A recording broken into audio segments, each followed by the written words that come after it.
Israeli फौजी कल पूरा दिन गजा के सबसे बड़े अस्पताल में ऑपरेशन करते रहे।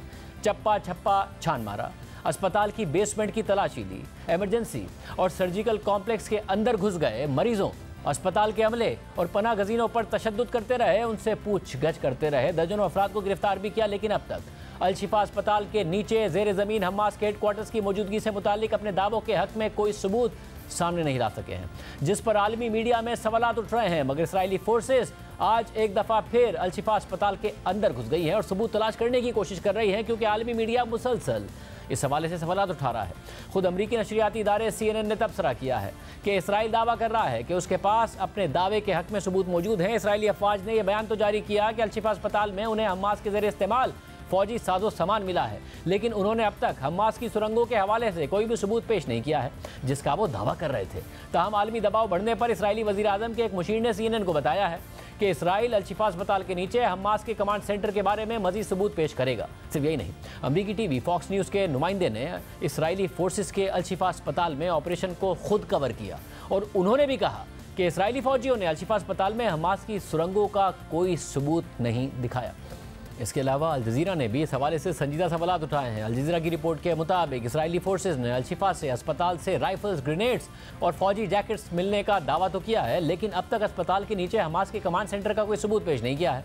इस ऑपरेशन के हवाले से इसराइली मिलिट्री ने एक वीडियो रिलीज़ की, जिसमें 3 फौजी बैग्स दिखाए गए हैं जिनमें असलहा और लैपटॉप मौजूद है। इसराइली फौज का दावा है कि यह सामान अल शिफा अस्पताल के MRI लैब से बरामद किया गया है, लेकिन 24 घंटे गुजरने के बाद भी इसराइली फोर्सेस ने न हमास की सुरंगों का सबूत दिखाया है और ना ही अस्पताल के नीचे हमास के कमांड सेंटर का कोई सबूत पेश किया है। अल जज़ीरा के मुताबिक इस बारे में फ़लस्तीनी नेशनल इनिशिएटिव के जनरल सेक्रेटरी और मारूफ कानून साज का मौक़िफ़ है कि इसराइली फोर्सेज अल शिफा अस्पताल के अंदर से बरामदशुदा जो फौजी सामान दिखा रही हैं वो तो खुद इसराइली फौजियों की तरफ से बआसानी प्लांट किया जा सकता था। इसके अलावा कतर में हमास के एक सीनियर रुकन ने भी कहा है कि काबिज अफवाज अब भी झूठ बोल रही हैं, क्योंकि वो खुद ही कुछ हथियार और कपड़े अपने साथ ले आए थे और फिर गुमराहकुन अंदाज में उसे अस्पताल में रख दिया। सिर्फ यही नहीं, इसराइली फोर्सेस ने ट्विटर पर अल शिफा अस्पताल की एक वीडियो पोस्ट की, जिनमें अस्पताल का टूर कराया गया और कहा गया कि ये वीडियो बगैर कोई एडिट और कट लगाए जारी की गई है। लेकिन फिर इसराइली फोर्सेस ने ये वीडियो डिलीट कर दी और फिर कुछ तब्दीलियों के साथ उसी से मिलती जुलती एक और वीडियो जारी कर दी,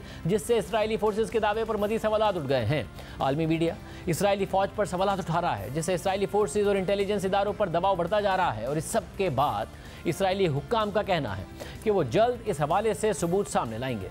ये वाज़ेह रहे कि कल जब इसराइली फोर्सेस ने ऑपरेशन शुरू किया था तो उन्होंने बयान जारी किया था कि अल शिफा अस्पताल में ज़ेरे ज़मीन हमास के हेडक्वार्टर से मुतालिक उनके पास इसराइल के साथ साथ अमरीकी इंटेलिजेंस की रिपोर्ट भी मौजूद है। दूसरी तरफ 41 दिन बाद अक़वाम मुत्तहिदा की सलामती काउंसिल में गजा में इंसानी बुनियादों पर वक्फे और राहदारियों से मुतालिक करारदाद मंजूर हो गई है, लेकिन इसमें सीज़ फायर का जिक्र नहीं किया गया है। ताहम यह करारदाद तमाम ममालिक पर बाइंडिंग है, जिसे इसराइल ने मुस्तरद कर दिया है। यह करारदाद सलामती काउंसिल के 10 गैर मुस्तकिल अराकीन में से एक मुल्क यानी माल्टा ने पेश की थी, जिसके हक में 12 वोट आए और मुखालफत में एक भी वोट नहीं आया। लेकिन सलामती काउंसिल के 3 मुस्तकिल अराकीन अमरीका, बरतानिया और रूस ने वोटिंग में हिस्सा नहीं लिया और ना ही किसी मुस्तकिल रुकन ने इस दफ़ा वीटो किया। यूँ यह करारदाद मंजूर हो गई, लेकिन इसराइल ने हस्बे रिवायत सलामती काउंसिल की करारदाद पर अमल दरामद करने से इनकार कर दिया है। अल जज़ीरा के डिप्लोमेटिक एडिटर के मुताबिक ये एक बाइंडिंग इंटरनेशनल कानून है, लेकिन हम जानते हैं कि इसराइल ने सलामती काउंसिल की ऐसी कई करारदादों पर अमल नहीं किया। लेकिन इससे इसराइल पर दबाव ज़रूर बढ़ेगा,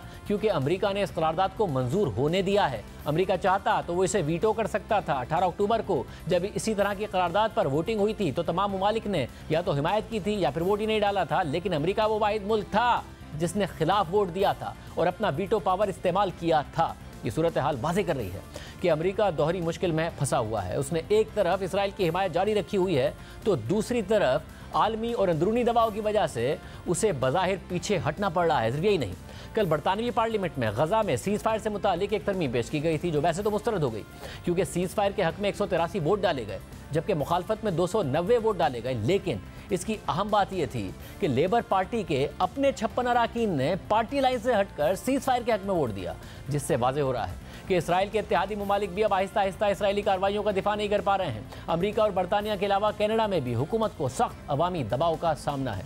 कनाडा के वज़ीर आज़म जस्टिन ट्रूडो वैनकूवर में एक रेस्टोरेंट में खाना खाने के लिए बैठे हुए थे तो मुजाहिरीन ने उन्हें घेर लिया और फिर सीज़ फायर नाउ और शेम ऑन यू के नारे लगाते रहे। फिर उन्हें रेस्टोरेंट से निकलना पड़ा, मगर मुजाहिरीन नारे लगाते रहे। और ये सूरत हाल उस वक्त तक जारी रही कि जब तक जस्टिन ट्रूडो गाड़ी में बैठकर वहां से चले नहीं गए। वाज़ेह है कि गजा में सीज़ फायर के लिए इसराइल के हामी ममालिक पर दबाव बढ़ता जा रहा है।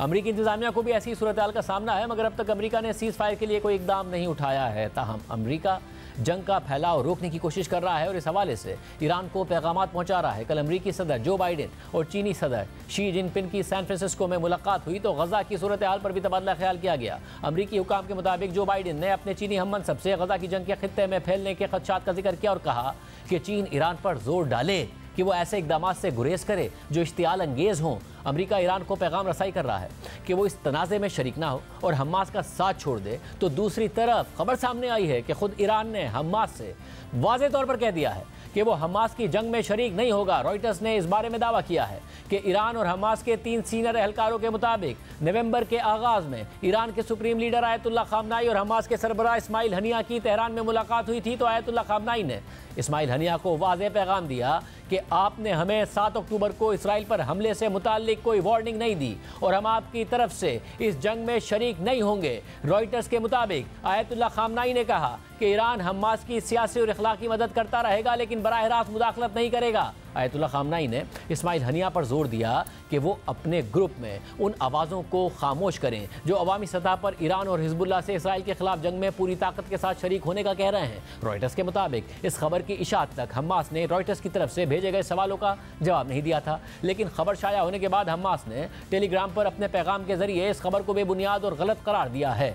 जबकि ईरान की वजारत खारजा ने भी इस हवाले से रॉयटर्स के सवालात पर कोई जवाब नहीं दिया। सिर्फ यही नहीं, हिजबुल्लाह के करीबी 3 ज़राए ने बताया कि हिजबुल्लाह भी 7 अक्टूबर के हमले से हैरान हो गई थी और सरहद के करीब देहातों में भी उनके फाइटर्स अलर्ट नहीं थे और उन्हें फौरी तौर पर बुलाना पड़ा था। हिजबुल्लाह के एक कमांडर के मुताबिक हम 7 अक्टूबर की सुबह एक जंगी सूरत हाल में बेदार हुए थे।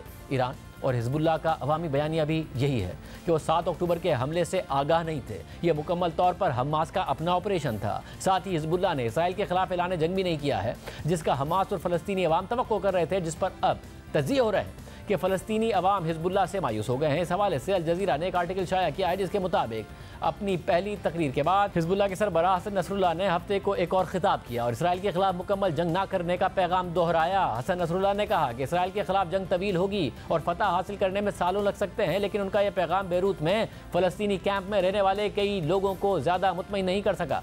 25 साल अब्दुल्ला जो एक कैफ़े में हसन नसरुल्लाह की तकरीर सुनने वाले कई अफराद में से एक थे, उनका कहना था कि मैं चाहता था कि वो मुकम्मल तौर पर ऐलान जंग करते। हिजबुल्लाह लड़ रही है और वो कोशिश कर रही है, लेकिन हम उनसे और ज़्यादा चाहते हैं। माजिदी नामी एक और फ़लस्तीनी पनागज़ीन का कहना था कि वो चाहते थे कि हिजबुल्लाह इससे ज़्यादा करेगी। उन्हें तवक्को थी कि हिजबुल्लाह हमास की मदद करने में काफ़ी ज़्यादा नुमाया किरदार अदा करेगी, क्योंकि हिजबुल्लाह एक अरसे से खुद को मज़ाहमती मुहाज़ यानी एक्सिस ऑफ रेजिस्टेंस के लीडर के तौर पर पेश करती रही है, जिसमें ईरान, हमास और ईरान की हिमायत याफ्ता दीगर तंजीमें शामिल हैं। माजिदी के मुताबिक हसन नसरुल्लाह लबनान के बॉर्डर पर इसराइल के खिलाफ थोड़ा मजीद आगे बढ़ेंगे, लेकिन वो बड़ी और फैसलाकुन जंग में हमास के पार्टनर नहीं बनेंगे। नजर आ रहा है कि हमास ने 7 अक्टूबर के हमले की जो प्लानिंग की थी वो इंतहाई खुफिया थी, जिससे ना सिर्फ इसराइली इंटेलिजेंस आगाह नहीं थी बल्कि हमास के इत्तेहादियों का दावा है कि वो भी आगाह नहीं थे।